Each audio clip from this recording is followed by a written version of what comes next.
கல்வி கற்பது தவறா, குற்றமா, கற்க கூடாதா? அப்படி இஸ்லாம் ஹராமாக்கி வைத்திருக்கிறதா? இல்லையே, நல்ல முயற்சி தானே. உங்கள் பிள்ளைகளுக்கு நீங்கள் முறையான கல்வியை போதிப்பதற்கு நீங்கள் பொறுப்பு. படிப்பே வரல, படிக்கவே மாட்டேங்கிற, அது ரெண்டாவது படிக்கவனே நிறுத்துறோமே. பல ஊர்களில் போய் பார்த்தா பல பிள்ளைங்க நல்லா படிக்க வரும், விளையாண்டா படிப்பை நிறுத்திட்டு வீட்டுல அத்தாவுக்கு உதவிக்கு ஆள் இல்ல, அம்மாவுக்கு உதவிக்கு ஆள் இல்ல, உங்களுக்கு உதவுவதற்கு ஆள் இல்லை என்பதற்காக அவனுடைய வாழ்க்கையை நீங்கள் சீரழிக்க வேண்டுமா? இதுதான் ஒரு பெற்றோருடைய பொறுப்பா? இதுதான் ஒரு சமூகத்தினுடைய பொறுப்பா? அஸ்ஸலாமு அலைக்கும் வரஹ்மத்துல்லாஹ். அன்பார்ந்த சகோதர சகோதரிகளே, பெரியோர்களே, தாய்மார்களே, இஸ்லாமிய சமுதாயத்தினுடைய கல்வி நிலை, ஏன்னா நாம் இன்னைக்கு நிறைய கவனம் பெற வேண்டிய ஒரு செய்தியாக இந்த செய்தி இருக்கிறது. பொதுவாக இந்தியாவிலே இரண்டாவது மிகப்பெரிய மதத்தை பின்பற்றக்கூடியவர்களாக, நாட்டில் நாம் சிறுபான்மை என்று சொன்னாலும் சிறுபான்மையினரில் நாம் தான் பெரும்பான்மையினர். முதல் சமுதாயமாக ஹிந்து சகோதர சமுதாயம் இருந்தாலும் அதற்கு அடுத்தபடியாக இந்தியாவிலே அதிகம் வாழக்கூடிய ஒரு சமுதாயம் இஸ்லாமிய சமுதாயம்தான். இஸ்லாமிய சமுதாயம் இந்தியா முழுவதும் பரவலாக பறந்து விரிந்து கிடக்கின்றார்கள். உலகம் முழுவதும் உள்ள இஸ்லாமியர்களை நம்ம விட்டுருவோம்.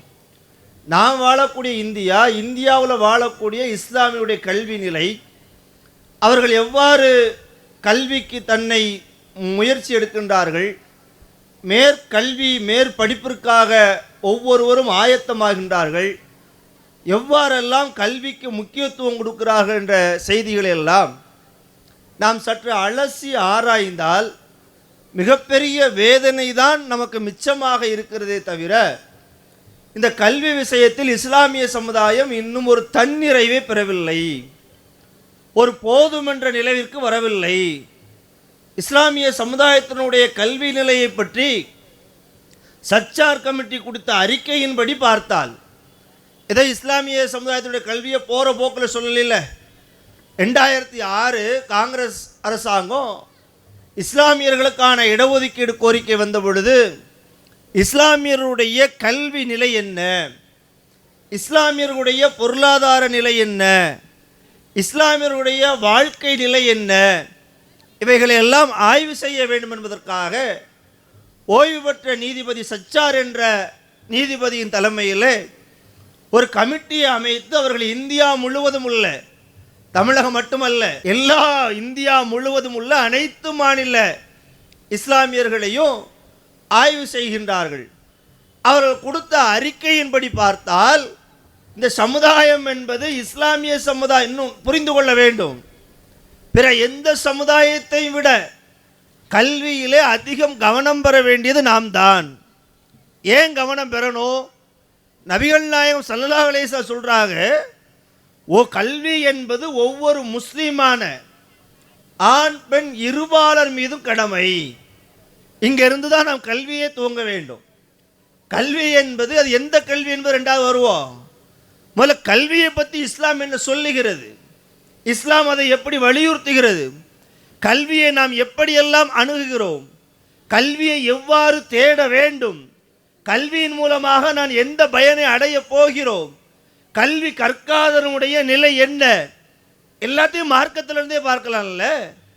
குரானை படித்தாலே, குரானின் பால் நின்று கல்வியை தேடினாலே இந்த சமுதாயம் இவ்வளவு பாமர சமுதாயமாக இருக்காது, கல்வியின் மீது ஒரு அக்கறையற்ற சமுதாயமாக இருக்காது, கல்வியின் மீது ஒரு தேடல் உள்ள சமுதாயமாக வாழ்ந்திருக்கும். அப்படித்தானே சிந்திக்கணும், அப்படித்தானே புரியணும். கல்வினா என்ன நினைச்சீங்க? நீங்கள் நல்லா பிடிச்சி பாருங்க. இஸ்லாத்தினுடைய மார்க் அடிப்படையிலே வாங்கல. நபிகள் நாயகம் ஸல்லல்லாஹு அலைஹி வஸல்லம் அவர்களை ஜிப்ரீல் அலைஹிஸ்ஸலாம் அவர்கள் ஆரம்பமாக சந்தித்தார்கள் இல்லையா? திருமறை குரானை அவர்களுக்கு கொடுத்தார்களா இல்லையா? அதில் இறக்கப்பட்ட முதல் செய்தி என்ன, முதல் வசனம் என்ன, முதல் திருமறை குரானுடைய வார்த்தை என்ன? இதை இந்த சமுதாயம் புரிஞ்சுதா? இதை இந்த சமுதாயம் தெரிந்திருக்கிறதா? நாம் இதை விளங்கி வைத்திருக்கிறோமா? குரானிலிருந்தே வாருங்களே, நாம் எல்லோரும் தெரிஞ்ச விஷயம் தானே. திருமறை குரானுடைய முதல் வசனம் எது? எல்லாரும் தெரிஞ்சது தானே. அவங்க சொல்றாங்க இக்ரா படிங்கிறாங்க. யாரு? ஜிப்ரீல் அலைஹிஸ்ஸலாம் நபிகளை பார்த்து சொன்ன முதல் வார்த்தை என்ன? முதல் வசனம் என்ன? வஹீயின் மூலமாக உலகத்துக்கு அனுப்பப்பட்ட முதல் செய்தி என்ன? இக்ரா, படிங்கிறாங்க. எப்படி படிக்கணும்? இக்ரா பிஸ்மி ரப்பிக்கல்லதி ஹலக், படைத்த உமது இறைவனின் பெயரை கொண்டு நீ முதல்ல படி. நபிகளாருக்கு விட்ட கட்டளை, நபிகளாருக்கு சொன்ன செய்தி. இன்னைக்கு வரைக்கும் இந்த வசனத்தை நம்ம ஓதுறோமே, படித்தோமா? படிக்கிறோமா? படிப்பின் மீது ஆர்வம் கொள்ளுகின்றோமா? கல்வியின் மூலமாக மறுமையை தேட வேண்டிய ஒன்று இருக்கிறது, அதற்காக முயற்சி செய்தோமா? கல்வியின் மூலமாக இம்மையை தேட வேண்டிய ஒன்று இருக்கிறது, அதில் முயற்சி செய்தோமா? கல்வின்னு சொன்னால் ரெண்டையும் தேட வேண்டிய இருக்கு. குரானை படிக்கணும், நபி மொழிகளை படிக்கணும், படித்தா தானே முடியும். திருமறை குரானுடைய வசனங்களை அப்புறம் சொல்கிறேன், நீங்களும் படிச்சிருப்பீங்க. படிக்காத மக்கள் என்ன அவங்க ஏன் தெரியலை? படிக்கலை, தெரியலை. அதனால தான் வசனம் முதல்ல படிங்கிறான். அல்லாஹ் என்ன சொல்கிறான்? படித்தா தானே தெரியும். சட்டம் என்ன சொல்லுது? படித்தா தானே தெரியும். நபிகளார் என்ன சொன்னாங்க? படித்தா தானே தெரியும். தொழணும்னு தெரியுது. எப்படி தொழுவுது? சட்டத்தை படிச்சிங்களா? சட்டத்திட்டங்களை மசாயில்களை படிச்சிங்களா? படித்தா தானே தெரியும். நோன்பு நோக்கணும்னு தெரியுது. எப்படி நோன்பு நோக்குது? திருமறை குரானை படிச்சிங்களா? திருமறை குரானுடைய வசனங்களை ஆய்வு செய்தீர்களா? அது எது போன்ற செய்திகளை முன்வைக்கிறது என்ற கருத்துக்களை இந்த சமுதாயம் முன்னெடுத்தத. அவை திருமறை குரானையும் படிக்கல, மார்க்க ரீதியான செய்திகளையும் படிக்கல. சரி, உலகத்தில் பொருளாதாரத்தை தேடுவதற்காக கல்வி கற்க வேண்டியிருக்கு, அதையாவது கற்றியா? அதுலையாவது முழுமையாக நின்னியா? அதுலையாவது நீ மேம்பட்டிருக்கியா? ஒன்றும் கிடையாது. சொல்லல, அங்கிட்டும் இல்லை இங்கிட்டும் இல்லை. அதையும் படிக்கல, இதையும் படிக்கல. மார்க்கத்தை படிக்காம வாழ்க்கை மறுமையை நாசமாக்கியது ஒரு கூட்டம் என்றால், உலகத்தில் கற்க வேண்டிய கல்வியை கற்காமல் இந்த உலகத்தையும் நாசமாக்கியது இந்த சமுதாயம். இப்ப ரெண்டுலையும் பழகினோம். ஒன்று இருந்து ஒன்று இருந்தாவே சேர்ந்து உலகம் இல்லைன்னா மறுமையாவது அடைஞ்சிடலாம். அதுவும் இல்லையே. அப்படி மறுமையை அடையக்கூடிய கல்வியை கற்காததன் விளைவுதானே இன்னைக்கு நீ கழுத்தில் தாயத்து போட்டிருக்கிறான், இன்னைக்கு இடுப்பில் தாயத்து கட்டியிருக்கிறான், இன்னைக்கு தர்கால போய் கும்பிடுறான். உண்டா இல்லையா? என்ன காரணம்? குரானை படிக்கல, கல்வி கற்கல, இஸ்லாத்தை நோக்கியவன் நாடல, திருமறை குரானுடைய வசனங்களை மனனம் செய்யல, திருமறை குரானுடைய வசனங்களை ஆய்வு செய்யல. படிச்சா தானே ஆய்வு செய்வான், படிச்சா தானே சிந்திப்பான். கல்வியின் மூலமாகத்தானே எந்த ஒரு அறிவும் விசாலப்படுத்தப்படும். குரான் அல்லாஹ் அப்படித்தானே சொல்ற, அஃபலாயத்த தப்பரூனல் குர்ஆன், அவர்கள் அந்த குரானை சிந்திக்க மாட்டார்களா? திருமறை குரான் சமுதாயத்தை எப்படி மேம்படுத்துகிறது பாருங்க, எதை நோக்கி அழைக்கிறது பாருங்க. ஒரு மனிதனை மூடனாக இருக்கக்கூடாது என்று பேசுகிறது, சிந்தனையற்றவனாக இருக்கக்கூடாது என்பதை பற்றி பேசுகிறது, அறிவை வளர்த்து கொள்ள வேண்டும் என்பதை பற்றி பேசுகிறது. அதனால தான் அல்லாஹ் சொல்ற, நீங்கள் இந்த குரானை பற்றி சிந்திக்க வேண்டாம? இந்த குரான்ல இவ்வளவு விஷயத்தை நான் சொல்றேனப்பா, இவ்வளவு வசனங்களை நான் பேசுகிறேனே, சட்டதிட்டங்களை பேசுகிறேனே, பொருளாதார நெறிமுறைகளை பேசுகிறேனே, ஒழுக்க நெறிகளை பற்றி போதிக்கிறேனே, ஒரு கடவுள் எப்படி இருப்பான் என்ற செய்தியை பற்றி சொல்லுகிறேனே. படிச்சியா? அதை நீ ஆய்வு செஞ்சியா? அதன்பால் உன்னை நீ வழி நடத்தினாயா? நான் கேட்கல, குரான் கேட்கிறதே. இந்த வசனத்துக்கு இந்த சமுதாயம் செவி சாய்த்ததா? செவி சாய்க்கல. ஏன்னா அல்லாஹ் கேட்கிறான், இந்த குரானை சிந்திக்காமல் இருப்பதற்கு அவர் உள்ளங்கள் என்ன பூட்டா போட்டிருக்கு. ஏண்டா சிந்திக்க மறுக்கிற? எப்பேற்பட்ட சமுதாயத்தில் நீங்கள் இருக்கிறீர்கள் என்பதை பாருங்கள். சில சமுதாயங்களில் சொல்லுவான், அவன் படிக்கக்கூடாது, அவனுக்கு கல்வி ஏறாது, அவனை பக்கத்திலே வரக்கூடாது, அவன் படித்த அவன் காத்துல ஈயத்தை. இப்படி நம்ம சொல்லலையே. இஸ்லாம் இப்படி வழி நடத்தலையே. இஸ்லாம் அழகாக வழி எப்படி நீ படிக்கணுங்க, குரானை படித்து சிந்திக்கணும்னு சொல்லுது. எப்படி சொல்லுது? நீ குரானை படிக்கணும், படித்து சிந்திக்க வேண்டும். உன் உள்ள ஒன்று பூட்டு போடல, உன் உள்ளத்தை நான் விசாலமாக்கி இருக்கிறேன். குரான் சொல்லுதில்ல, குரான் சொல்லுத பிரகாரம் இந்த சமுதாயம் நடக்கணும்ல, ஆண்கள் நடக்கணும்ல, பெண்கள் நடக்கணும்ல, ஒட்டுமொத்த சமுதாயமும் அது திருமறை குரானின் பால் வரணும்ல. அப்ப கல்வின்னா ஏதோ அது உலக கல்வி மட்டுமல்ல. உலக கல்வி எப்படி இந்த உலகத்திற்கு அவசியமோ அது போன்ற மறுமைக்கான கல்வி என்பதையும் நாம் பார்க்க வேண்டும். அதை படித்தா தான் நாங்கள் வெற்றி அடைய முடியும். ஒரு மனிதன் அந்த உலகத்தில் இன்ஜினியராக மட்டுமே இருக்கிறான், நல்ல கட்டடம் கட்டுறான், நல்ல பில்டிங் எழுப்புறான், மறுமையை பற்றிய எந்த கல்வியும் இல்லை, அவனுக்கு மறுமை போச்சு. ஒரு மனிதனுக்கு இன்னும் நிறைய உதாரணங்கள், அப்துல் கலாமை கூட எடுத்துக்கொள்ளுங்களே, பெரிய அணுகுண்டுலாம் ஆய்வு செய்தார், பெரிய விஞ்ஞானி தான், ஜனாதிபதியெல்லாம் இருந்தார், மறுமையை பற்றிய சிந்தனை இல்லை, குரான் அவர் ஆய்வு செய்யலை. இப்போ அவருடைய நிலை என்ன? அப்போ நாம் அப்படி இருக்க சொல்லவில்லை. நாம் இஸ்லாம் என்ன சொல்லுகிறோம் சொன்ன, நாம் என்ன பேசுகிறோம் சொன்ன, மறுமையை பற்றிய தேடலுக்கு அந்த கல்வி அவசியம். இம்மையை பற்றிய ஒரு தேடல் இருக்கிறது, அதற்கு இங்கே இருக்கக்கூடிய கல்வியை நீ கற்றுத்தான் ஆக வேண்டும். அது நமக்கு பிடிச்சிருக்கா பிடிக்கலையாங்கிறதுலாம் ரெண்டாவது. ஏன் அப்படின்னா, இந்த கல்வியின் மூலமாகத்தான் நீங்கள் உங்கள் பொருளாதாரத்தை மேம்படுத்தி கொள்ள முடியும். கல்வியில் ரெண்டு இருக்கா இல்லையா? ஒரு கல்வி என்பது நாலேஜ், அறிவுக்காக படிப்பது. உதாரணத்திற்கு இன்னைக்கு எல்லார் கையிலையும் செல்போன் இருக்கு. செல்போன் எப்படி ஆப்ரேட் பண்ணணும் எல்லாரும் கற்றுக்கொண்டு தான் வச்சிருக்கிறோம், எல்லாரும் படித்து தான் வச்சிருக்கிறோம். இதை வச்சு சம்பாதிக்க போறதில்ல, தேவைக்கு படிச்சு வச்சிருக்கிறோம், தேவைக்கு பயன்படுத்துகிறோம். அதுவே செல்போனை எப்படி வடிவமைப்பது, செல்போனை எப்படி உருவாக்குவது, அது ரிப்பேரேட்டாக எப்படி சரி செய்வது, இதுக்கான கல்வி இருக்கா இல்லையா? இதுக்கான இன்ஜினியரிங் இருக்கா இல்லையா? இதற்காக தொழில் பயிற்சி இருக்கா இல்லையா? இது படித்தா பொருளாதார மேம்பாட்டுக்கு உதவுமா இல்லையா? கல்வி எப்படி அணுகணும்? கல்வி என்பது பல நிலைகளில், பல இடங்களில் பலவாறு அணுகலாம், பல சூழ்நிலைகள் அணுகலாம். எல்லாமே கல்விதான், எல்லாமே பெறக்கூடியது தான். ஒரு ஊருக்கு போகணும்னு சொன்னால் பஸ்ஸில் போர்டில் எழுதியிருக்கிறானே, நாமக்கலுக்கு போகணும், போர்டை படிக்க தெரியணும்ல, அதுக்கு படிக்கணும்ல, அதுக்கு நான் படித்தா தானே வரும், அதுவும் கல்வி தானே. நன்றாக புரிந்து கொள்ளுங்கள். இந்த உலக கல்வி என்பது குறிப்பாக இந்த இந்தியாவில் விளிம்பு நிலை சமுதாயமாக நாம் வாழ்ந்து கொண்டிருக்கிறோம். இந்த சமுதாயம் புரிந்து கொள்ள வேண்டிய செய்தி, இந்த சமுதாயத்தை யாரெல்லாம் வழிநடத்த ஆசைப்படுகின்றார்களோ அவர்கள் இந்த சமுதாயத்திற்கு எத்தி வைக்க வேண்டிய செய்தி என்ன தெரியுமா? இஸ்லாமிய சமுதாயம் என்பது இந்தியாவில் ஒரு ஒடுக்கப்பட்ட சமுதாயம், ஒரு விளிம்பு நிலை சமுதாயம், ஒரு சிறுபான்மை சமுதாயம், ஆட்சியாளர்களின் அடக்குமுறைக்கு பல இடங்களில் ஆட்பட்ட சமுதாயம்.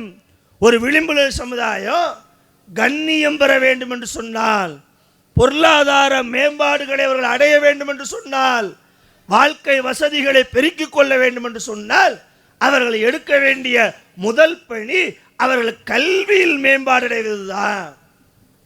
இதை செய்யலை. இன்னைக்கு சமுதாயம் ஏன் இன்னைக்கு சீரழியுதுன்னா, சமுதாயத்தில் ஏன் இன்னைக்கு இவ்வளவு ஏழ்மை நிலவுதுன்னா, சமுதாயத்தில் ஏன் இன்னைக்கு இவ்வளவு வறுமை நிலவுதுன்னா, இவன் முறையாக பிள்ளைகளை படிக்க வைப்பதில்லை. 10ஆம் கிளாஸ் படிக்கும் போதே பார்க்குறான், 10 வரைக்கும் படிச்சுட்டீங்களாப்பா, 10 வரைக்கும் படித்தா போதாதா, பாஸ்போர்ட்டை எடு, சவுதிக்கு அனுப்பு, துபாய்க்கு அனுப்பு. எதுக்கு அனுப்புற? ஒட்டகம் மேய்க்கவா, ஆடு மேய்க்கவா, அங்கே போய் வேற கூலி வேலை செய்யவா? இதுதானே அனுப்புகிறோம். இந்த சமுதாயம் என்ன நம்புதுன்னு சொன்னால், 10ஆவது வகுப்பு வரை படித்தாலே போதும் என்று எண்ணுகிறானே, 10ஆவது வகுப்பு வரை படித்தாலே நமக்கு எல்லாம் சரியாயிரு நினைக்கிறானே. இல்லை, கொஞ்சம் கஷ்டப்படு, பெற்றோர்கள் கொஞ்சம் சிரமப்படுங்க. 10 படித்தானா 11 படிக்க வை, 12 படிக்க வை, மேல் படிப்பை படிக்க வை. ஒரு இன்ஜினியராக, ஒரு மருத்துவராக, ஒரு பொறியாளராக ஏதோ ஒரு நல்ல படி. பிறகு நம்ம சவுதிக்கு போட்டுமே, அமெரிக்காவுக்கு போட்டுமே, ஹாங்காங்கு போட்டுமே, துபாய்க்கு போட்டுமே, இந்தியாவில் இருக்கட்டுமே. என்ன பிரச்சனை? வெளிநாட்டுக்கு தான் போகணும்னு ஆசைப்பட்டாலும் கூட முறையான கல்விகளை கற்றுக்கொண்டு ஒரு வழி நடத்தக்கூடியவனாக, ஒரு மிகப்பெரிய பொறுப்பு வகிக்கக்கூடியவனாக, ஒரு மிகப்பெரிய பணியில் அமரக்கூடியவனாக இந்த சமுதாயத்தில் உள்ள ஒரு அப்துல் காதர் இருந்த ஆகாதா? ஒரு இஸ்மாயில் இருந்த ஆகாதா? ஒரு இப்ராஹிம் இருந்த ஆகாதா? கல்வியை நம் பிள்ளைக்கு நாம தானே கொடுக்கணும். நம் பெற்றோர்கள் அறியாதவர்களாக இருந்தார்கள், கல்வியை பற்றி தெரியல, முறையாக படிக்க வைத்து கல்வியை போதித்திருந்தால் இன்னைக்கு நாம சாயாக்கடை நடத்த அவசியம் இல்லையில. சாயாக்கடை நடத்த ஹராம் இல்லை, வேலை கூடுதல் தானே. நான் நல்லா சிந்திச்சு பாருங்க. ஒரு கல்வி கற்றவன் அவன் பெறுகிற பொருளாதார நிலையை போல ஒரு கூலி வேலை பார்ப்பவனுக்கு உலகத்தில் இல்லை. இது உண்மைதானே? காலையில் 6 மணி முதல் நைட்டு 12 மணி வரைக்கும் கூலி வேலை செய்தவங்களை பார்க்குறோம். அந்த சகோதரர்களுக்கு அல்லாஹ் அருள் செய்யணும். அவர்களை நாம் குறைபடுத்தவில்லை, அவருடைய வேலையை நாம் துச்சமாக மதிக்கவில்லை. ஆனால் அவருடைய உழைப்புக்கான கூலி இருக்கிறதா, அந்த உழைப்புக்கான பொருளாதாரம் கிடைக்கிறதா? உடலை வருத்துறான், தூங்க முடியல, சாப்பிட முடியல, ஒழுங்கான ஆடை உடுத்த முடியல, மனைவி மக்களோட சந்தோஷமாக இருக்க முடியல, காலம் பூரா உழைக்கிறான். நைட்டு பார்த்தா ஒரு 500 ரூபா சம்பளம் கிடைக்கி, ஒரு 600 ரூபா சம்பளம் கிடைக்கி. இதுவே ஒரு டாக்டராக இருந்தா, இதுவே ஒரு என்ஜினியராக இருந்தா, இதுவே ஒரு ஐபிஎஸ் ஆக இருந்தா, இதுவே ஒரு ஐஏஎஸ் ஆக இருந்தான்னு எதுக்கு சொல்றேன்? நீங்கள் ஏன் அப்படி இருக்கவில்லை? ஏன் பிள்ளைகளை அப்படி உருவாக்கவில்லை? பிள்ளைகளை அந்த கல்வியை நோக்கி ஏன் நாம் நகர்த்தி கொண்டு செல்லவில்லை? இதான சமுதாயத்தை பார்த்து நம்ம கேட்கிறோம். என் பிள்ளைய, உங்க பிள்ளைய, எல்லா பிள்ளைகளையும் நாம பட்ட பாடு போதும், நாம பட்ட கஷ்டம் போதும், நம்மளோட நம்ம சிரமம் போட்டோம். நான் கூலி வேலை பார்த்தேன், நான் சாயா கடை நடத்தினேன், நான் ஹோட்டல் வச்சிருந்தேன், நான் பட்ட பாடு என்னோட போட்டும் என் புள்ள ஒரு மருத்துவர் ஆகட்டும், என் புள்ள ஒரு டாக்டர் ஆகட்டும், என் புள்ள ஒரு வக்கீல் ஆகட்டும், என் புள்ள ஒரு போலீஸ் ஆகட்டும். நினைச்சா என்ன குற்றம், என்ன தப்பு? நாம் அப்படித்தான் உருவாகணும், அதை நோக்கி தானே கல்வியை நகர்த்தணும். இன்னைக்கு அதில் நாம சரியான கவனம் செலுத்தாததன் விளைவு நம்முடைய பிள்ளையும் நம்மளை போல கஷ்டப்படுறான். நான் கேட்கிறேன், இஸ்லாம் ஒன்று குலக்கல்வி ஆதரிக்கலையே. குலக்கல்வினா என்ன? ஆரம்பத்தில் தமிழகத்தில் மிகப்பெரிய எதிர்ப்பு வந்துச்சு. ராஜாஜி கொண்டு வந்தார், குலக்கல்வி திட்டத்தை அறிமுகப்படுத்தினார். என்ன குலக்கல்வி? ஒரு தச்சன் என்ன வேலை பார்க்கிறானோ அவனுடைய பிள்ளையும் தச்சு வேலை தான் பார்க்கணும். ஒரு ரோட்டை சுத்தம் செய்யக்கூடிய ஸ்வீப்பர்ஸ் இருக்கிறாங்கல்ல, அவருடைய புள்ள அந்த வேலையை செய்யணும். ஒரு கொத்தனாருடைய புள்ள வீடு கட்டுற வேலையை செய்யணும். இதான் குலக்கல்வி. இதைத்தான் ராஜாஜி கொண்டு வந்தார். பெரியார் போன்றவர், அண்ணா போன்றவர்கள் அன்று அது மிகப்பெரிய எதிர்ப்பு தெரிவித்து அந்த குலக்கல்வி திட்டத்தை தமிழகத்தில் இல்லாமல் ஆக்கினார்களே. நான் கேட்கிறேன், அவங்கிட்ட அது சரி, இஸ்லாத்தில் குலக்கல்வி உண்டா? நான் சாயா கடை வச்சிருக்கிறேன், என் பிள்ளையும் சாயா கடை தான் வைக்கணும். நான் விவசாயம் பண்ணுது, என் பிள்ளை இப்படி இல்லையே. இஸ்லாம் நமக்கு கற்றுக் கொடுக்கலையே. நீ உன்னை விட உன் பிள்ளைய சிறப்பாக வைத்திரு, சீராக வைத்திரு, அவனுக்கு நல்ல கல்வியை கற்றுக்கொடு, நல்ல போதனைகளை கற்றுக்கொடு, நல்ல ஒழுக்கமுள்ள பிள்ளைகளாக வளர்த்தெடு. இது செய்தா இந்த சமுதாயம் சிந்திக்கிறதா? சிந்திக்க வேண்டிய சமுதாயம் சாதாரண சமுதாயம் இல்லை. ஏன்னா அல்லாஹ் சொல்றான், சிந்திங்கப்பாங்கிறான். குர்ஆனை பத்தி சிந்திக்க சொல்றான். உன் வாழ்வை பற்றி சிந்தி, உன்னுடைய வருமானங்களை பற்றி சிந்தி, உன்னுடைய பொருளாதாரத்தை பற்றி சிந்தி, பொருளாதாரத்தில் நடக்க வேண்டிய நேர்மையை பற்றி சிந்தி. நேர்மை ஒன்றும் இல்லை, சும்மா பொருளாதாரம் சம்பாதிச்சிட முடியுமா? கடை வைத்திருக்கிறோமா? அதில் நேர்மை வேணும், நீதி வேணும்.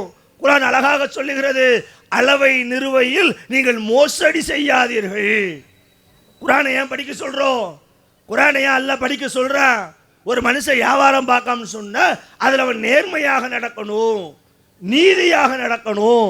குறிப்பாக முஸ்லீம்கள் அதில் ரொம்ப நூல் பிடிச்சது மாதிரி இருக்கணும். நடக்கணும்ல, நடக்கத்தானே செய்யணும். அப்ப இதை தெரிந்து கொள்வதற்காகவாது படிக்கணும்ல, கல்வியை நோக்கி நகரணும்ல, கல்வியை தேடி அலையணும்ல.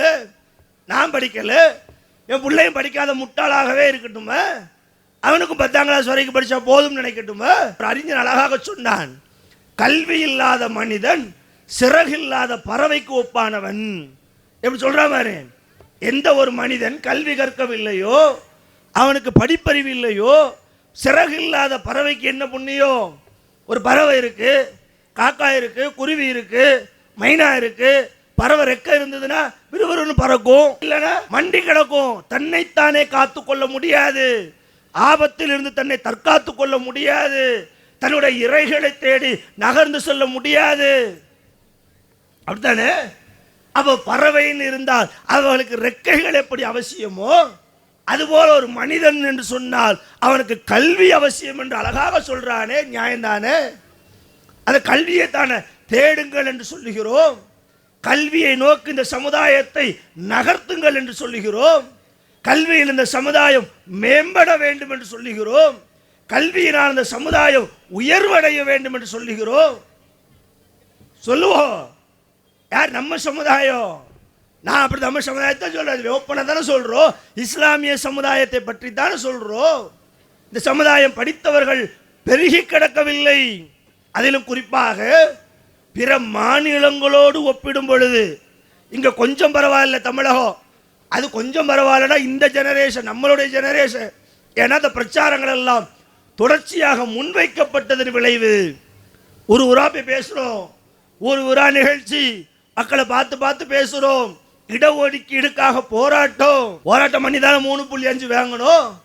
எங்களுக்கு அதிகாரத்தில் பங்கு வேணும், ஆட்சியில் பங்கு வேணும், இவனுக்கும் மருத்துவ படிப்பில் பங்கு வேணும், இவனுக்கும் இன்ஜினியர் படிப்பில் பங்கு வேணும். இவன் ஒண்ணுமில்லாதவனாக இருக்கிறான். சச்சார் கமிட்டியுடைய அறிக்கை சொல்லுகிறது இஸ்லாமிய சமுதாய கல்வியில நிறைய பின்தங்கி கிடக்கிறது. போராட்டத்துக்கு நீங்கள் வந்தவங்க தானே. அதனுடைய விளைவாகத்தானே கலைஞர் அவர்கள் 3.5% இடஒதுக்கீடு கொடுத்தாரு. அதை பெற்று இன்னைக்கு முழுமையாக பயன்படுத்துகிறோமா? அதாங்க வேதனை. அது இல்லாத போது எங்களுக்கு இடஒதுக்கீடு வேணும், எங்க பிள்ளைங்க படிக்கணும், மருத்துவம் படிக்கணும், வேற வேற துறைகள் ஐஐடிக்கு போகணும், ஐஐஎம்க்கு போகணும். இல்லாத போது போராடினோம், இல்லாத போது போராடி அரசை பணிய செய்தோம், அரசை பணிய செய்து இடஒதுக்கீடை பெற்றுக்கொண்டோம். ஆனா இன்னைக்கு இன்னும் என்ன புள்ளி வரும் தெரியுமா? 3.5% இடஒதுக்கீடு இருக்கு.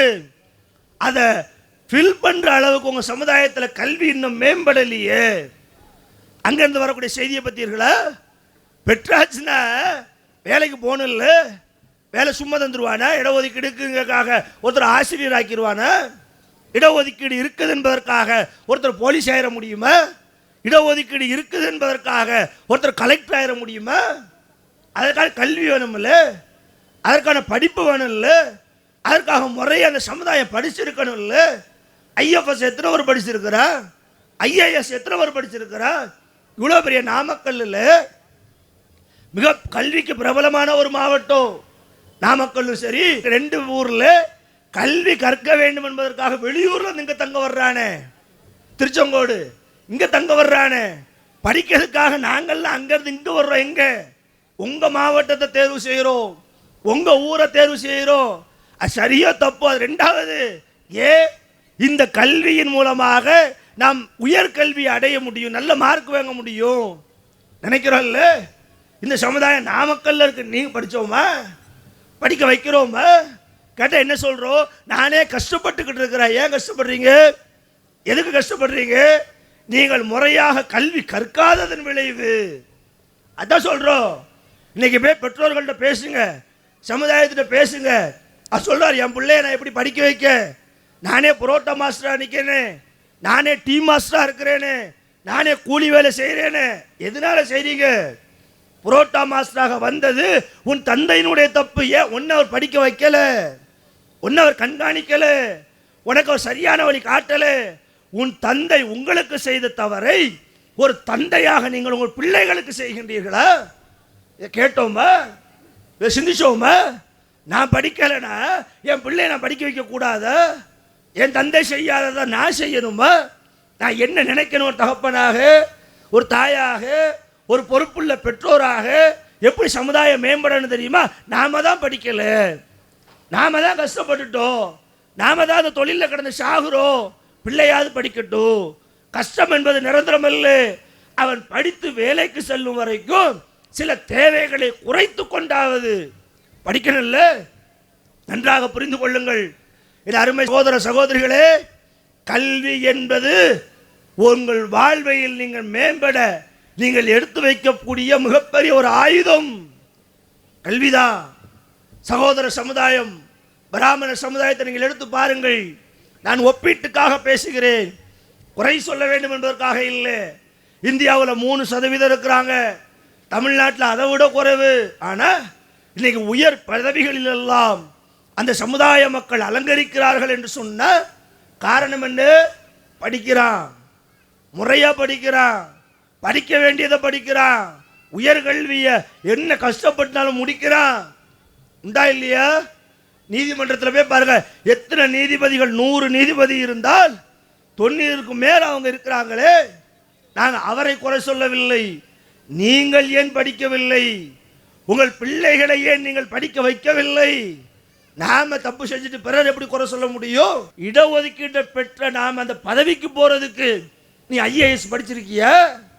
IFS படிச்சிருக்கியா? நீ IPS படிச்சிருக்கியா? படிக்கணும்ல, படிக்க வைக்கணும்ல. சச்சார் கமிட்டியினுடைய ஆய்வு சொல்லுகிறது, இந்தியாவில் இஸ்லாமியுடைய நிலை என்ன தெரியுமா? கல்வியினுடைய நிலை என்ன தெரியுமா? சச்சார் சொல்லுகின்றார், இந்திய இஸ்லாமியர்கள் 40% பேருக்கு எழுத படிக்க தெரியாது. ஒரு ஊரில் 100 முஸ்லீம் இருக்கான்னு வச்சுக்கோங்க, 40 பேருக்கு பேரை எழுத தெரியாது, கையெழுத்து போடுறது. இதுதான் கல்வியோட நிலை. இப்படிதான் சமுதாயம் இருக்கு. சமுதாயத்தினுடைய இந்த இழிநிலை போக்கப்பட வேண்டாம, இந்த இழிநிலை குறைக்கப்பட வேண்டாம? 40% பேருக்கு எழுத படிக்க தெரியல, ஆனாவனா தெரியல, ஊர் பெற படிக்க தெரியல, தாம் பெற எழுத தெரியல. கொஞ்சம் இன்னைக்கு மாறி இருக்கு. கடந்த 10 ஆண்டுகளாக 5 ஆண்டுகளாக இன்னைக்கு போதிய பிரச்சாரத்தின் காரணமாக கொஞ்சம் ஒரு சிறு முன்னேற்றம், பெரிய முன்னேற்றம் இல்லை. அப்படியே எல்லாம் மாறிடல. 40 என்பது அப்படி 100 கொஞ்சம் முன்னேறி ஒரு படி மேலே போயிருக்கிறான். அப்போ தொடர்ச்சியாக இந்த செய்தியை நான் மக்கள்கிட்ட கொண்டு சேர்க்கணுமா வேண்டாம? நாம தானே சொல்லணும். 40% பேருக்கு எழுத படிக்க தெரியாதுன்னு சொன்னா இவன் எப்படி உன் பிள்ளைய படிக்க வைப்பான்? இவனுக்கு எப்படி கல்வியினுடைய நிலையே தெரியாது. எதை படித்தா என்ன வேலைக்கு போகலாம், எந்த வேலைக்கு போவதற்கு எதை படிக்கணும்? எழுத படிக்க தெரியாதவருக்கு எப்படி கல்லூரிகளை பற்றி தெரியும்? கல்லூரிகளில் இருக்கக்கூடிய கல்வி முறைகளை பற்றி தெரியும்? எந்த கல்விக்கு யாரை எங்கே அணுக வேண்டும் என்று தெரியும்? சமுதாயம் அதான பின்னோக்குது, அதான பின்தங்கி கிடக்கு. கல்வியினுடைய இழிநிலை இப்படித்தானே இருக்கு. அப்ப 40% பேருக்கு எழுத படிக்கவே தெரியாதா? அது மட்டும் சொல்லல சச்சார், அந்த கமிட்டியினுடைய அறிக்கை சொல்லுது, போற போக்கில் சொல்லல. மத்திய அரசு அமைச்ச கமிட்டி சச்சார் தலைமையில் இந்தியா முழுவதும் ஆய்வு செய்து அவர் சொல்லக்கூடிய விஷயம் என்ன தெரியுமா? 6 முதல் 14 வரை வயது இருக்கா இல்லையா? 6 முதல்னா 1ஆம் கிளாஸ் படிப்போம், 14 வரைன்னா ஒரு 10க்கு கீழே 9 வரைக்கும் படிக்கக்கூடிய 6 முதல் 16 வரை உள்ள இஸ்லாமியர்களில் 25% பேர், உதாரணமா 100 பிள்ளைங்களை ஸ்கூலில் கொண்டு சேர்க்கணும்னு வைங்களே, அவர்களை இடையில் படிப்பை நிறுத்துகிறோமே, அது 25% சொல்றாரு. 75% தான் 8ஆம் கிளாஸை தாண்டான். கல்வி நிலையை பாருங்க. இந்த சமுதாயத்தோட நிலை கல்வியில எவ்வளவு பிற்போக்குத்தனமாக, கல்வியை எப்படி அணுக வேண்டுமோ அப்படி அணுகாம, கல்வியினுடைய அருமை தெரியாம அழகா சொல்றாங்க, நான் வேகு படிக்கணும், எனக்கு தான் கிளாஸ் கழுவ ஆள் வேணுமே, எனக்கு தான் கடைக்கு ரொட்டி வீசுறதுக்கு சைடில் நிற்க ஆள் வேணுமே. சகோதரர்களே, உங்கள் சந்ததிகளை நீங்கள் வீணடிக்காதீர்கள். உங்கள் பிள்ளைகள் மீது நீங்கள் பாரத்தை சுமத்தாதீர்கள். உங்கள் பிள்ளைகளுக்கு நீங்கள் முறையான கல்வியை போதிப்பதற்கு நீங்கள் பொறுப்பு. படிப்பே வரல, படிக்கவே மாட்டேங்கிற, அது 2வது வகை. படிக்கவனே நிறுத்துறோமே. பல ஊர்களில் போய் பார்த்தா பல பிள்ளைங்க நல்லா படிக்க வரும், பிறையாண்டா படிப்பை நிறுத்திட்டு வீட்டில் அத்தாவுக்கு உதவிக்கு ஆள் இல்லை, அம்மாவுக்கு உதவிக்கு ஆள் இல்லை, உங்களுக்கு உதவுவதற்கு ஆள் இல்லை என்பதற்காக அவனுடைய வாழ்க்கையை நீங்கள் சீரழிக்க வேண்டுமா? இதுதான் ஒரு பெற்றோருடைய பொறுப்பா? இதுதான் ஒரு சமூகத்தினுடைய பொறுப்பா? சமுதாயம் எப்படி மேம்படணும்?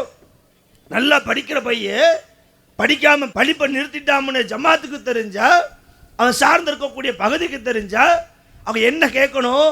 நல்லா படிப்பியப்பா, ஃபர்ஸ்ட் ரேங்க் எடுப்பிய, நிறைய மார்க்லாம் எடுத்ததாக பக்கத்து குழந்தைங்க சொல்லுவே, நிறைய ஸ்கூலுக்கு போகல. அவன் சொல்றான் காரணம் வீட்டில் வறுமை, ஜமாத்துடைய பொறுப்பு என்ன, மற்றவங்களுடைய பொறுப்பு என்ன? அவன் வறுமைக்கு நாம் தீர்வு சொல்லுவோம். பிள்ளைய படிக்க வைப்பா, படிக்கவும் படிக்கட்டும். அப்படி படித்ததனுடைய விளைவாகத்தானே நீங்கள் ஒரு அப்துல் கலாமை பார்த்தீங்க, ஒரு நிகர் சாட்சியை பார்த்தீங்க. சந்திராய இப்போ வந்துச்சா இல்லையா பேப்பரில்? எல்லாரும் பெருசாக பேசணுமே, எங்கள் சமுதாயத்தை சார்ந்தவர் ஒருவர் தான் இருக்கிறாரா? ஒருவர் தான் அந்த விஞ்ஞானிய சூரியனை ஆய்வு செய்ததுக்கு ராக்கெட் அனுப்புனாங்களே, தலைமை பொறியாளராக பொறுப்பு வகிச்சாங்கள பெண்மணி தானே, இஸ்லாமிய பெண்மணி தானே, இஸ்லாமிய பாரம்பரியத்தில் வளர்ந்தவர்கள் தானே, நிகழ்ச்சாட்சி எல்லாரும் தெரியும் தானே. இதை மாதிரி இன்னொரு பாத்திமா இருக்கக்கூடாத, இன்னொரு ஆயிஷா இருக்கக்கூடாத. சிந்திங்க, நாம தான் படிக்க வைக்கணும், நாம தான் மக்களுக்கு அதன் மூலமான ஒரு ஆர்வத்தை கற்றுக் கொடுக்கணும். கல்வியினுடைய நிலை அறிந்து கல்வி கற்கக்கூடிய சமுதாயமாக சமுதாயத்தை உருவாக்க வேண்டும். அப்படி உருவாக்க தவறியதன் விளைவுதானே அவன் 10ஆம் கிளாஸுக்கு கீழேயே பள்ளி படிப்பை முடித்து விட்டு கூலி வேலைக்கு போறான், ரொட்டி கடையில் போய் நிற்கிறான், சாயா கடையில் நிற்கிறான், மூட்டை தூக்க போறான், பிளம்பர் எலக்ட்ரிஷியன் சொல்லிட்டு டூல்ஸ் தூக்கிட்டு போறான். யாரு? இன்ஜினியராக வேண்டியவன், மருத்துவராக வேண்டியவன், உயர் கல்விகளை கற்று நீதிபதிகளாக நீதிமன்றத்தில் அமர வேண்டியவன். சமுதாயத்தினுடைய இந்த இழிநிலைக்கு யார் பொறுப்பு? இந்த குழந்தைக்கு யார் பொறுப்பு? நாம தானே சொல்லணும், நாம தானே பேசணும். சச்சார் இன்னும் சொல்லுகின்றார், இன்னும் இஸ்லாமிய சமுதாயத்தினுடைய கல்வி நிலை என்ன தெரியுமா? ஆரம்ப கல்வியை கைவிடுவதில். ஆரம்ப கல்வினா என்ன? 1ஆம் வகுப்பு 2ஆம் வகுப்பு 3ஆம் வகுப்பு இருக்குல்ல, அதெல்லாம் ஆரம்ப கல்வி 5 வரைக்கும், அதனால் ஆரம்ப கல்வின்னு சொல்லுவோம், துவக்க கல்வின்னு சொல்லுவோம். அவர் சொல்றாரு, ஆரம்ப கல்வியை கைவிடுவதில் இஸ்லாமிய சமுதாயம் இன்ன பிற சிறுபான்மை சமுதாயத்தை விட அதிகமாக இருக்கிறது. சிறுபான்மை சமுதாயம் சொன்ன இந்தியாவில் நிறைய இருக்கு. இஸ்லாமியர்கள் சிறுபான்மையினர், கிறிஸ்தவர்கள் சிறுபான்மையினர், பௌத்தர்கள் சிறுபான்மையினர், சீக்கியர்கள் சிறுபான்மையினர். அவர் சொல்றாரு, சிறுபான்மையான சமுதாயங்களிலேயே ஆரம்ப கல்வியை பாதியிலே கைவிடுவது. 1ஆம் வகுப்பு தான் போயிருப்பான், போதும் போதும் உனக்கு படிப்பு. 2ஆம் வகுப்பு தான் படிச்சுப்பான், போதும் போதும் உனக்கு படிப்பு. யாரு? பெற்றோர்கள் சொல்றான். என் பிள்ளைய படிக்க வேண்டாம் இன்னொருத்த சொல்ல முடியாதானே, நான் தானே சொல்லணும். பெற்றோர்கள் தானே அது குற்றவாளிகள், பெற்றோர்கள் தான் அப்படி உருவாக்குற. பெற்றோர்கள் பொறுப்பேற்ற பெற்றோர்கள், பிள்ளையினுடைய வாழ்க்கைகளை எண்ணி பார்க்காத பெற்றோர்கள், பிள்ளைகள் மீது பாரத்தை சுமத்துகின்ற பெற்றோர்கள், பிள்ளையினுடைய கல்வி கண்ணை திரை போட்டு மூடுகின்ற பெற்றோர்கள் யாராக இருந்தாலும் சரி, உரைக்கட்டும் இந்த சமுதாயத்திற்கு. அவர்கள் உள்ளங்களை இந்த கேள்விகள் பதம் பார்க்கட்டும். நீ கஷ்டப்படுறதா? நீ பிள்ளை பத்தியில படத்தான் செய்யணும், பிள்ளைய படிக்க வச்சுதான் ஆகணும், பிள்ளைய உயர்கல்விக்கு கொண்டு செல்லத்தான் வேணும், நல்ல வேலையில் அவர்களை அமர்த்தி அழகு பார்க்கத்தான் வேண்டும். அதை விட என்ன வேலை? அதாவது குழந்தைனா தானே, என் பிள்ளை மேலே தான், என் பிள்ளைய படிக்க வேண்டிய நான் சொல்லணும். எனக்கு கட்டலை, உங்கள் பிள்ளைய நீங்க படிக்க வைக்க போறீங்க, ஊரா பிள்ளைய செய்ய போறோமா? அதே செய்யலையே. அதான் சச்சாரு ரொம்ப வேதனைப்பட்டு சொல்லுகின்றார். இந்தியாவில் வாழக்கூடிய சிறுபான்மை சமுதாயங்களிலேயே ஆரம்ப கல்வியையே முடிக்காம, அவர் 5ஆம் கிளாஸ் வரை கூட படிக்காம, இது நம்ம இப்ப கொஞ்சம் நமக்கு மாறி இருக்கிறது. ஆனா இருந்துச்சு, இப்பவும் இருக்கா? இருக்கு. எங்க இருக்கு? ஊப்பில இருக்கு, பீகார்ல இருக்கு, அஸ்ஸாம்ல இருக்கு. தென் மாநிலங்கள் ஓரளவுக்கு பரவாயில்லை, கேரளா பரவாயில்லை, தமிழகம் பரவாயில்லை, இப்படி கொஞ்சம் பரவாயில்லாம நாம இருந்தாலும் கூட இந்தியாவுடைய ஒட்டுமொத்த இஸ்லாமியர்களை ஒப்பிட்டா 5ஆம் கிளாஸை கூட தாண்ட விடாம பள்ளிக்கு சர்டிபிகேட்டுக்காக அதுக்கு தான் பள்ளிக்கு அனுப்புறான். இப்போ எந்த ஒரு இடத்துக்கு போனாலும் பாஸ்போர்ட் இருக்குன்னாலும் ஸ்கூல் சர்டிஃபிகேட் இருக்கா, பெர்த் சர்டிஃபிகேட்லாம் எல்லாத்துக்கும் எடுத்துக்கிட மாட்டான். பாஸ்போர்ட் தேவை. ஏன்?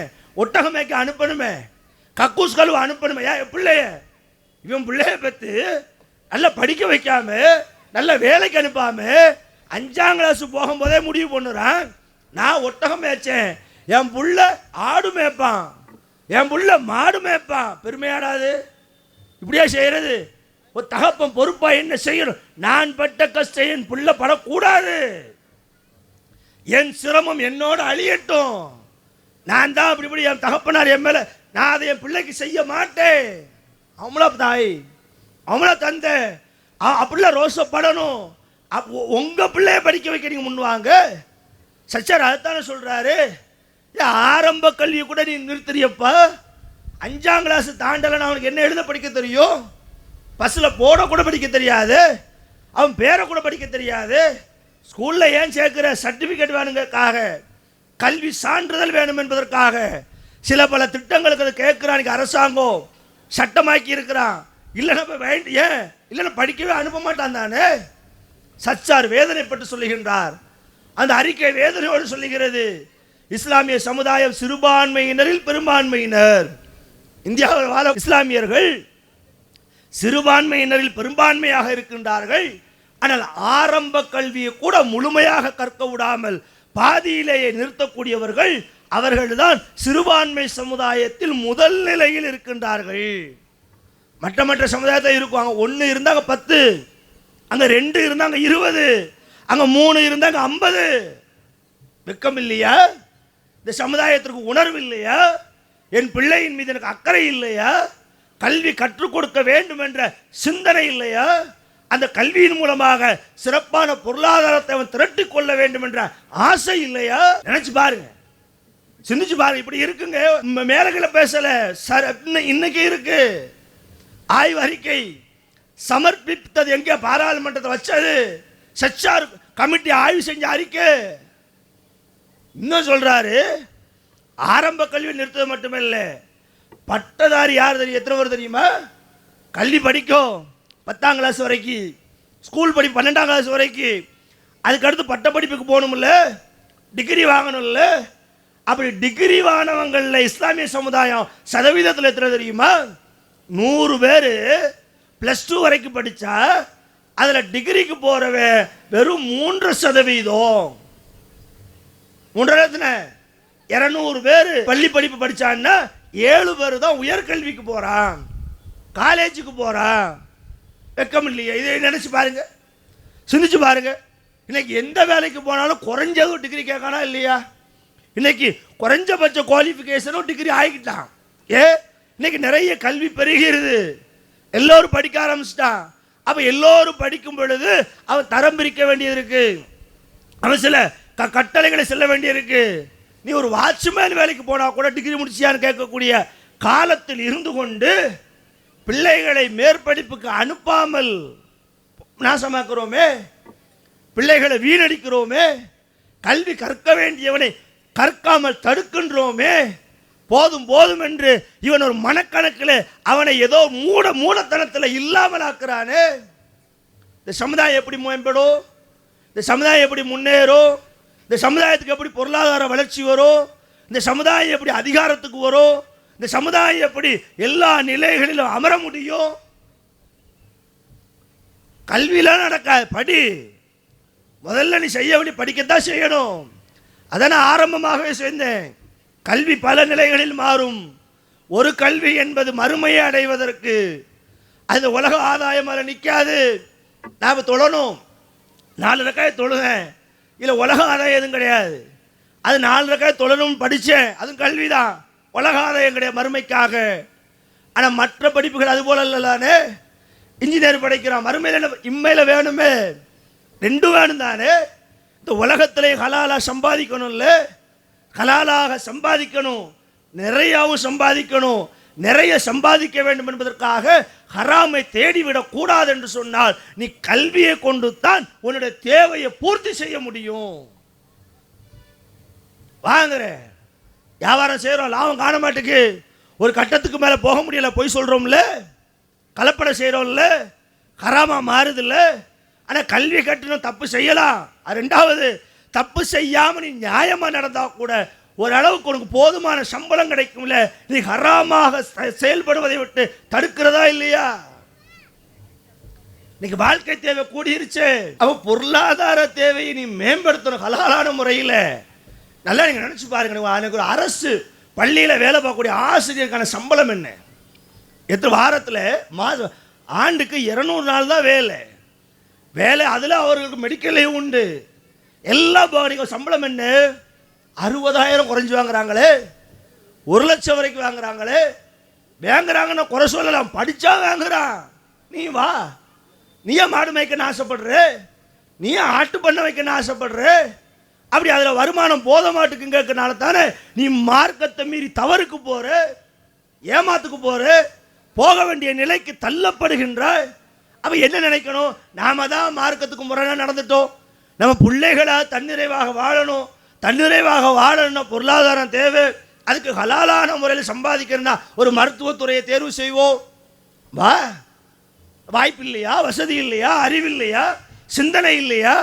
அல்லாஹ் உங்கள் உள்ளத்தில் பூட்டா போடப்பட்டு இருக்கிறது. எல்லாருக்கும் அல்லாஹ் ஆறறிவு தானே கொடுத்துருக்குற, எல்லாருக்கும் ஆறறிவு தானங்க.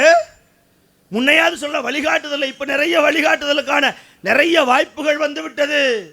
நிறைய ஸ்காலர்ஷிப் கொடுப்பதற்கான தன்வந்தர்கள் முன்வருக சமுதாய மேம்பாட்டிற்காக. நல்லா படிக்கக்கூடியவனுக்கு மேற்படிப்பு படிப்பதற்கு வாய்ப்பு இல்லையா? ஸ்காலர்ஷிப் ஒவ்வொரு இஸ்லாமியருடைய நிலைகளில் இருக்கிறது. அதை தேடினீங்களா? அரசாங்கம் கொடுக்க சிறுபான்மையினருக்கான உதவித்தொகை நம்ம ஜமாத் சார்பாக பல இடங்களில் முகாம்களை அமைத்து அந்த உதவித்தொகைகளை வாங்கி கொடுக்கிறோமே. ஏன்? படிக்கட்டும், படித்து மேம்படட்டும், சமுதாயம் நல்ல சிந்தனையை நோக்கி வரட்டும். உண்டா இல்லையா? அப்போ பட்டதாரிகளுடைய நிலை 100க்கு 3 200 பேர் ஸ்கூல் படிப்பை படித்தான்னா 7 பேர் தான் உயர்கல்விக்கு போகிறான், காலேஜுக்கு போகிறான், பாக்கி எல்லாரும் முடிச்சிருதா. இந்த நிலை மாறணும் இல்லை? இதை விட மோசமான நிலை என்ன தெரியுமா? சச்சா சொல்கிறாரு, ஐஐடி ஐஐஎம் மாதிரியான சிறந்த நிறுவனம் உயர் படிப்புகளில் 2 இருக்கு. இந்த மாதிரி பேர்களை கூட சமுதாயம் அறியாமல் இருக்கிறது. ஐஐடி ஐஐஎம் என்னன்னு தெரியுமா? எங்க இருக்குன்னு தெரியுமா? யாருக்கும் தெரியாம இல்லை. ஆனால் தெரியாதவர்களாக பெரும்பான்மையினராக இருக்கக்கூடிய சமுதாயம் இஸ்லாமிய சமுதாயமாக இருக்கிறது. சென்னையில் கிண்டியில் வச்சிருக்கிறானா இல்லையா? Indian Institute of Technology, IIT, IIM. Abdul Kalam படித்தது ஐஐஎம் சொல்கிறோமா இல்லையா? ஐஐடின்னு சொல்கிறோமா இல்லையா? ஐஐடியில் படித்தவன் எத்தனை பேர் இஸ்லாமிய சமுதாயத்தில் உள்ளவன் சொல்லுங்க பார்ப்போம். இவ்வளோ பெரிய கல்விக்காக பள்ளிகளை கட்டி வைத்து கொண்டு வெளியூர்ல இருந்துலாம் இங்கே வந்து படிக்க வைக்கிறாங்களே. நம்ம ஊரில் நம்ம மகளால் இருக்க வாய்ப்பை பயன்படுத்தி நம்ம பிள்ளைகள் ஐஐடி போவதற்காக முயற்சி செய்தவங்க எத்தனை பேர்?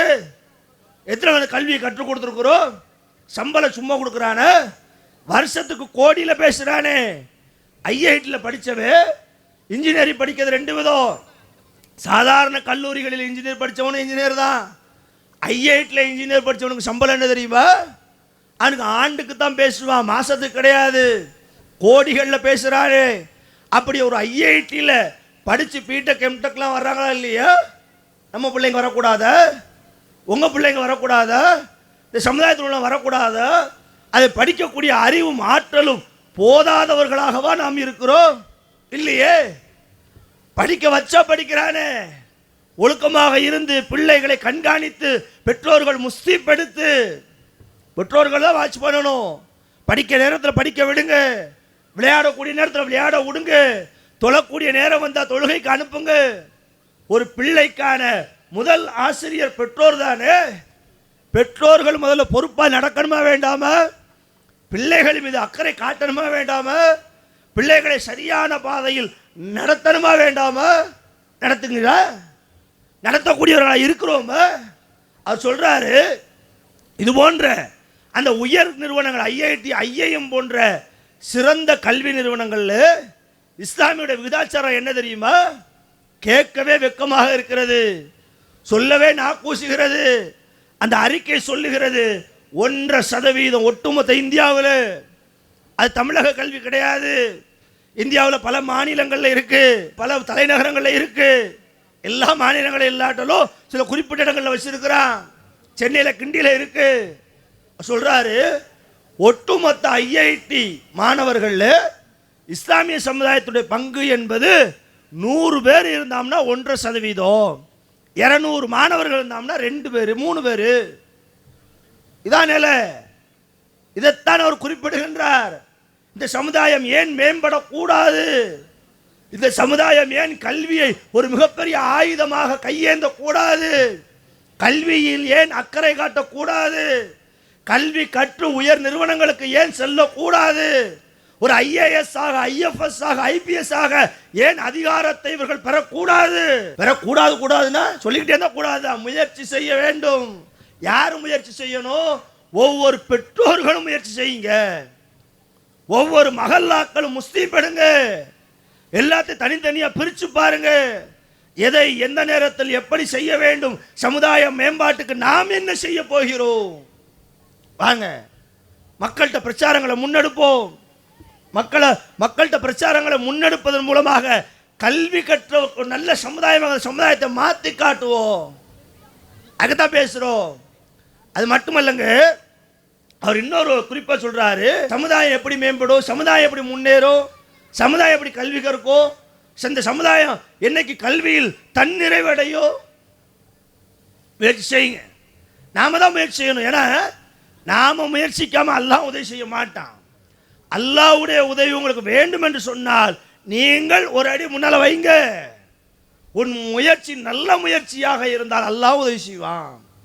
கல்வி கற்பது தவறா, குற்றமா, கற்கக்கூடாத, அப்படி இஸ்லாமில் ஹராமாக்கி வைத்திருக்கிறதா?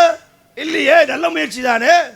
அதனால் அல்லாஹ் குர்ஆன்ல சொல்றேன், எந்த ஒரு சமுதாயமும் தங்களை தாங்களே மாற்றிக்கொள்ளாதவரை, தங்களிடம் உள்ளதை திருத்திக் கொள்ளாதவரை நாமும் அவர் உதவி செய்ய மாட்டோம். அவன் முதல் நாம தானே முன்ன வரணும், நாம தானே சரி செய்யணும், நாம தானே சரியான பாதையை தேர்வு செய்யணும், நாம தானே கல்வி அறிவு பெற்ற சமுதாயமாக இந்த சமுதாயத்தை முன்னேற்றுவதற்கு முயற்சி செய்யணும். நாம் முயற்சி செஞ்சால் அல்லாஹ் உதவி செய்வான். அல்லாஹ்டே கேட்கலாம், அல்லாஹ்வோட உதவி என்னதான் படிக்கிறேன், அல்லாஹ் உதவி வேணும்ல. அதான் முஸ்லீமுடைய நம்பிக்கை, இறை நம்பிக்கை. நான் படிக்கிறேன் யார் ரப்பே, என்ன நீ பழைய பிள்ளைக்கு கல்வியை கூட நான் தானே கேட்கணும். அப்படி கேட்கக்கூடியவர்களாக இருப்பது மட்டுமல்லாமல் இந்த சமுதாயம் தன்னை மாற்றி காட்ட வேண்டும், கல்வியில் கவனம் செலுத்த வேண்டும், வேலை வாய்ப்புகளில் கவனம் செலுத்த வேண்டும், அதிகாரங்களில் கவனம் செலுத்த வேண்டும், பொருளாதார தன்னிறைவுகளில் கவனம் செலுத்த வேண்டும், ஹலாலை நோக்கி, ஹலால் என்ன, இறைவன் அனுமதிக்கப்பட்டதை நோக்கி, கலப்படங்கள் இது போன்ற பிரச்சனைகளாக விட்டுட்டு நேர்மையா வேலை செஞ்சா கூலிதாரான், வேலை செஞ்சா சம்பளம் வாங்குற, எந்த பிரச்சனையும் இல்லை. இப்படி ஒரு நிலைக்கு இந்த சமுதாயம் மாற வேண்டும் என்று சொன்னால் அதற்கு ஒரு கை தட்டினா போதாது, 2 கை தட்ட வேண்டும். பேசவங்க மட்டும், இந்த அமைப்பு மட்டும், இந்த பிரச்சாரத்தை முன்னெடுக்கக்கூடியவங்க மட்டும் பேசி பிரயோஜனம் இல்லை. சமுதாயத்தை மேம்பட செய்வோம். கல்வி அறிவு பெற்றவர்களாக, கல்வியில் தன்னிறைவு பெற்றவர்களாக, அதன் மூலமாக ஆட்சி அதிகாரங்களை பெற்றவர்களாக இந்த சமுதாயத்தை பிற சமுதாயத்தை போல நாமளும் மாற்றி காட்டுவோம். அல்லாஹ் அருள் செய்வான் என்ற செய்தியை முத்தாய்ப்பாக கூறி என் உரை நிறைவு செய்கின்றேன்.